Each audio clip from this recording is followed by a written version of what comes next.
الله أكبر الله أكبر الله أكبر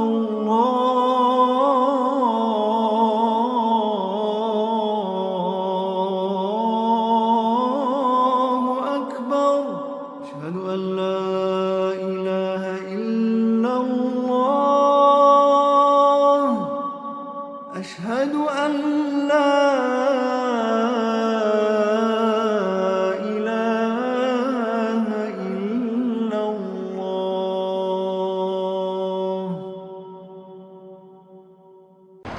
الحمد لله الذي علم بالقلم علم الإنسان ما لم يعلم والصلاة والسلام على حبيب الله في الأولين وفي الآخرين يا أيها الذين آمنوا اتقوا الله حق تقاته ولا تموتن إلا وأنتم مسلمون. Louange à Allah. Louange à Allah qui a enseigné par la plume. Allah a enseigné à l'homme ce qu'il ne savait pas. Que sa paix et sa bénédiction se déversent abondamment sur son noble messager, ainsi que sur sa famille, ses compagnons et sur l'ensemble des croyants de tous les temps et de tous les lieux. Mes chers sœurs et frères dans la foi, Allah nous appelle à sa crainte. Rappelons-nous quand il dit: ô vous qui portez la responsabilité de la foi, craignez Allah comme Allah mérite d'être craint, et ne le rencontrez qu'en étant soumis à lui. Puisse Allah nous permettre de le rencontrer dans cet état de pleine soumission. Mes frères et sœurs dans la foi, à bien réfléchir, aujourd'hui nous sommes confrontés essentiellement à 4 défis majeurs en tant que communauté si nous voulons réussir à la fois dans l'éducation de nos enfants, mais également dans nos propres éducations. La famille, c'est un cadre essentiel sur lequel la communauté doit mettre l'accent. Deuxièmement, la communauté doit maîtriser tout le système éducatif, allant des crèches jusqu'au supérieur.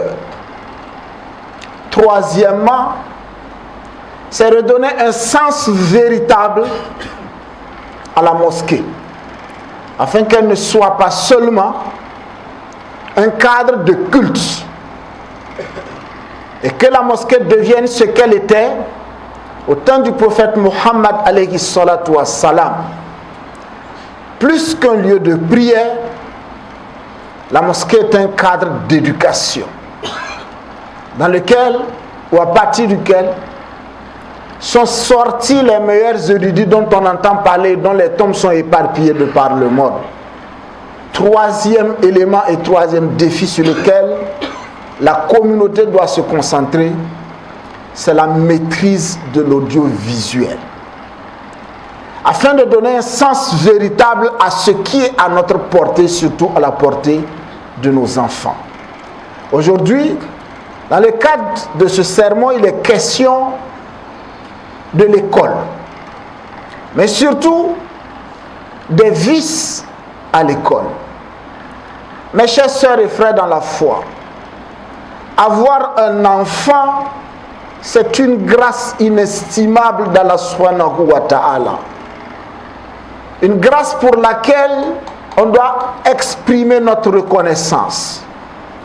Mais également, avoir un enfant aujourd'hui, c'est une responsabilité, et pas n'importe quelle responsabilité.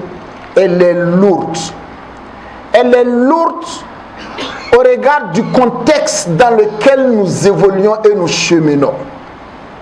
Alors que Allah subhanahu wa ta'ala nous a dit Ya ayyuhallazina amanu ou anfusakum wa ahlikum naran. Oh, vous qui portez la responsabilité de la foi, préservez-vous et préservez vos familles d'un feu qui est un feu ardent. Préservez-vous et vos familles d'un feu ardent. Aujourd'hui, à juste titre, nous devons nous interroger sur comment nous nous préservons et comment nous préservons nos enfants. Surtout pour ce qui est des cadres éducatifs dans lesquels nous inscrivons nos enfants. À regarder, à entendre, à analyser ce qui se passe dans nos écoles, c'est souvent la même chose que ce qui se passe dans nos centres de détention. On amène le délinquant pour qu'il se corrige. C'est une maison d'arrêt de correction pour qu'il se corrige afin de mieux réintégrer la société. Mais malheureusement, c'est souvent dans ces cadres de correction que les pires des gangs se forment et que les différentes stratégies pour mieux récidiver dans la délinquance s'apprennent. Il en est de même de nos écoles. Plutôt que de former des individus, des citoyens conscients de leurs responsabilités, de la responsabilité de la famille, du rôle qu'ils doivent jouer pour l'émergence de nos sociétés, plutôt que de former des hommes solutions aux problèmes que nous rencontrons, très souvent, les pires des délinquants sortent de nos écoles. La délinquance s'apprend et même s'enseigne dans nos écoles. Pourquoi nous disons que la délinquance s'enseigne? Toi, en tant qu'enseignant, s'il s'entend que tu enseignes une de tes élèves, s'il s'entend qu'un maître enseigne son apprenti, très souvent même mineur, c'est quel enseignement si ce n'est que la délinquance qui s'enseigne et qui se propage comme modèle d'éducation dans nos mêmes centres d'éducation. Regardez mes frères et sœurs dans la foi. J'ai fait un tour sur les statistiques, sur le cas des grossesses, un tour sur les statistiques, sur l'alcool, avec les vaudis qui se vendent à portée de nos enfants, comme si c'est de l'eau minérale. À n'importe quelle boutique, un enfant qui veut vaudi, c'est à sa portée. Et regardez le taux d'alcool. Souvent 18, souvent 20%. C'est quel Burkina nous préparons pour demain? Quand j'ai regardé les statistiques, j'ai dit mais je ne peux pas dire ces statistiques au cours d'un sermon. C'est alarmant. C'est alarmant. Très alarmant. Et il nous faut encore être très stratégiques. Parce que dans la délinquance, des stratégies se multiplient de jour et en jour. Que tu prends des montres, pourtant, ce sont des chichas ou de la drogue dissimulée que l'on peut prendre. Des stylos, alors qu'à l'intérieur, ce sont soit de l'alcool ou même de la drogue. Par des stratégies assez dissimulées, dont seuls ils sont maîtres, ils ont la connaissance, ils savent comment ça se passe à l'école et comment passer de main en main. Au vu au su de chacun de nous, porteurs de leurs responsabilités devant Allah, mais également devant notre communauté. Les gens sont à vie, c'est leur gain qui les importe. Qui que vos enfants deviennent, qui que ce pays, quoi que ce pays devienne, ce n'est pas un problème. L'essentiel qu'ils s'enrichissent. L'autre disait de faire attention. Il y en a qui sont en mesure de mettre le feu à ce pays rien que pour chauffer leur café. Et il y en a qui sont prêts à envoyer tous nos enfants à la morgue. L'essentiel qu'ils s'enrichissent. Mais que nous prenions nos responsabilités en tant que parents. Il y eut une fois, mes chers sœurs et frères dans la foi, j'ai failli verser des larmes quand avec une sœur, une de nos sœurs j'échangeais, qui me dit, il a fallu de peu, elle allait tomber dans la prostitution. Elle allait tomber dans la prostitution. Tellement sa situation était difficile, alors que son grand frère, Allah ne l'a pas privé de bienfaits. Et j'ai échangé avec un de nos frères enseignants, qui me dit, lui il enseigne en province, que la réalité, tu vas voir un enfant qui va pédaler des kilomètres, souvent marcher, parcourir des kilomètres, venir à l'école. Il a juste un petit bidon dans lequel il a mis du mil avec de l'eau. Et c'est ça qu'il va consommer à midi à la pause. Pour attendre l'après-midi pour suivre les cours. Il imagine un imbécile d'enseignant qu'on va affecter. Juste un plat de spaghettis, il va enceinter l'enfant. Et c'est ce qui accourt et c'est ce qui se passe dans nos pays, mes frères et sœurs, dans nos foi. Et ça engage nous tous nos responsabilités.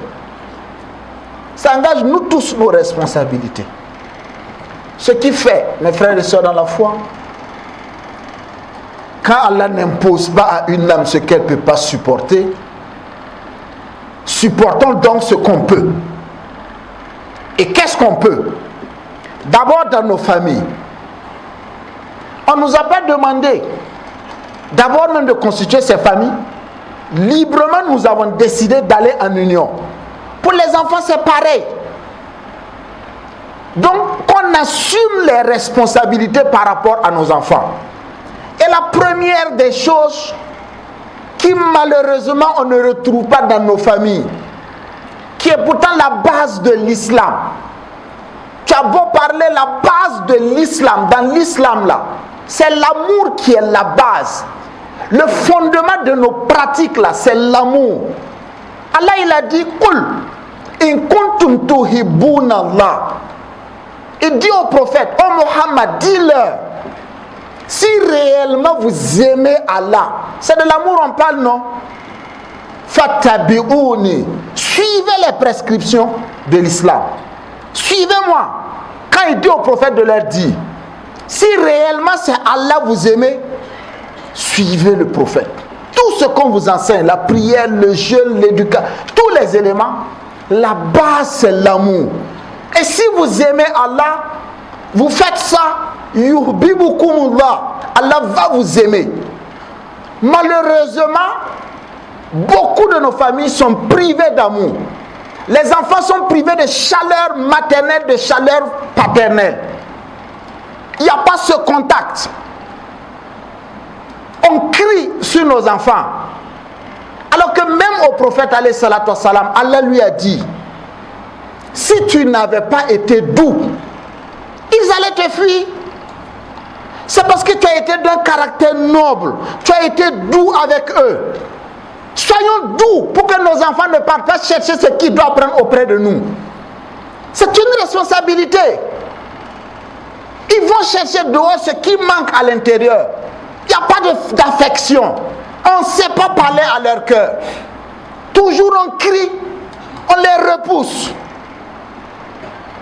Et quand ils viennent, quand toi tu arrives chez toi-même, tout le monde se cherche.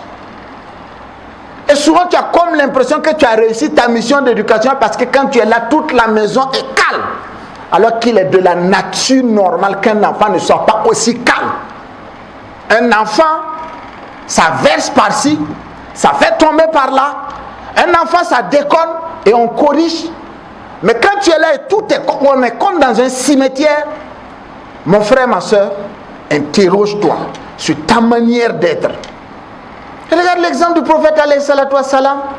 Même dans la prière, même en relation avec Allah, en prosternation, les petits-enfants jouent sur lui. Ils passent plus de temps pour laisser l'enfant jouer. Regardez la chaleur là. Le même prophète qui revient de bataille, il trouve à Médine les enfants qui l'attendent. Tout ça, c'est pas un enseignement pour chacun de nous sur comment nos familles doivent être, sur comment nous on doit être avec nos enfants, sur l'amour que nous devons partager avec eux, sur le contact, l'affection que nous devons donner obligatoirement à ces enfants-là. Et encore, quand on va plus loin, regardez la beauté et la place que l'islam donne à la famille. Le prophète alayhi salatu wa salam nous enseigne, si tu as à dépenser, la dépense effectuée dehors dans le chemin d'Allah là, pour construire une mosquée, la dépense pour assumer des responsabilités externes là, la dépense assumée à l'intérieur pour les charges de ta famille, il dit que ce cas-là récompense le plus et aime le plus, c'est celle effectuée pour ta famille. Parce que ça, c'est ton premier devoir. C'est ta responsabilité première. En plus de montrer l'amour, le contact, la communication avec nos enfants, il faut assumer la responsabilité de la prise en charge de leurs besoins. Fournissons des efforts pour ça. Ne soyons pas avares sur ce point. Plus on le fait, plus on se rapproche d'Allah. Et c'est une expression de reconnaissance. Et si vous êtes reconnaissant, Allah augmente ses bienfaits sur vous. Dans l'ouverture avec nos enfants, quand on les reçoit avec douceur, vous verrez que quel que soit ce qui se passe à l'extérieur, l'enfant a la promptitude à revenir vers toi, à te dire le comportement de tel camarade à son égard. Et souvent même il va te demander, papa, est-ce que ce n'est pas un péché? Souvent l'enfant va te demander, maman, est-ce que ça là c'est bien dans l'islam? Mais ça suppose qu'on a intégré des cadres d'échange avec nos enfants, que nos cœurs sont largement ouverts pour nos enfants, à tel point qu'ils n'ont même pas peur de venir te parler, de sorte à pouvoir prendre les conseils qu'il faut. Mais quand la porte est fermée, avec qui voulons-nous que nos enfants aillent prendre conseil? Avec qui? Auprès de qui? À quel niveau? Et c'est assez difficile, mes frères et sœurs, dans la foi. Qu'Allah nous soutienne, qui nous éduque et qui éduque nos enfants pour nous. Alhamdulillah. Wa salatu wa salam ala rasulillah. L'akibatu lil muttaqina wa la udwana illa ala zalimin. Salatu wa salam ala habibina fil awwalin wa fil akhirin. Mes chers sœurs et frères dans la foi, la situation de nos écoles doit nous interpeller. La situation doit nous interpeller au-delà de nos responsabilités à leur égard ici. En réalité, ce sont les portes de nos paradis que nous sommes en train de fermer sans nous en rendre compte. Si nous restons indifférents par rapport à ce que deviennent nos écoles, par rapport à ce que deviennent nos enfants. Nous devons être dans l'action. Nous devons être dans l'interpellation.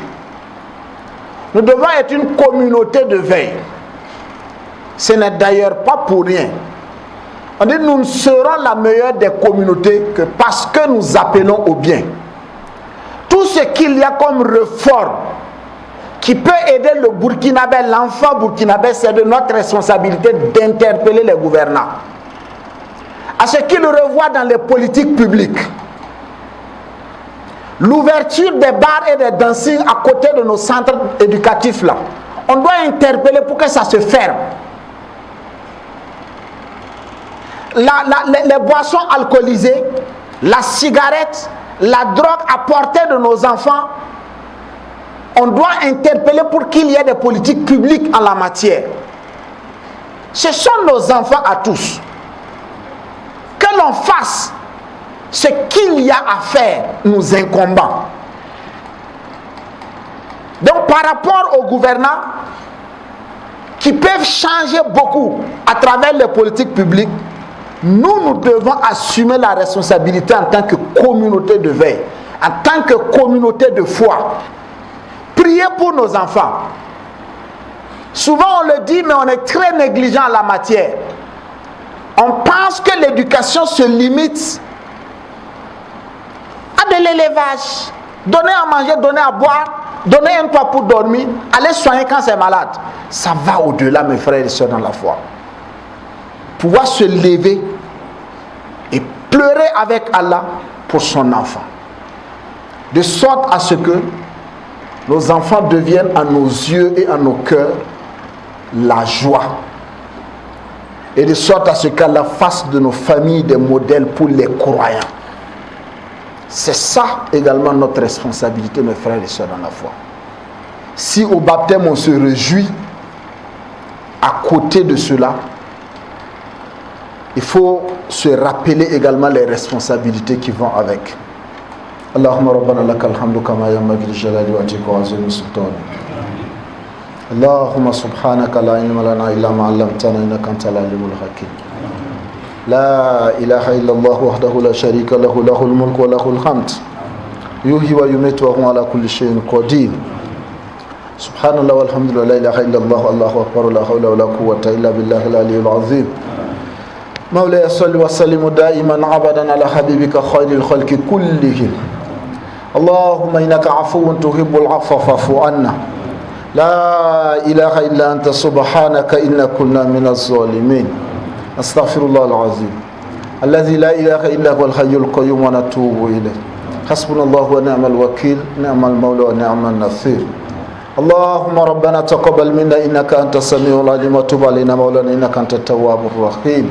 ربنا ظلمنا انفسنا وان لم تغفر لنا وترحمنا لنكونن من الخاسرين. ربنا لا تزغ قلوبنا بعد إذ هديتنا وهب لنا من لدنك رحمة إنك أنت الوهاب. ربنا لا تؤاخذنا إن نسينا أو أخطأنا. ربنا ولا تحمل علينا إصرا كما حملته على الذين من قبلنا. ربنا ولا تحملنا ما لا طاقة لنا به واعف عنا واغفر لنا وارحمنا أنت مولانا فانصرنا على القوم الكافرين. اللهم ربنا آتنا في الدنيا حسنة وفي الآخرة حسنة وقنا عذاب النار. اللهم ربنا لا تجعلنا فتنة للذين كفروا واغفر لنا ربنا إنك أنت العزيز الحكيم.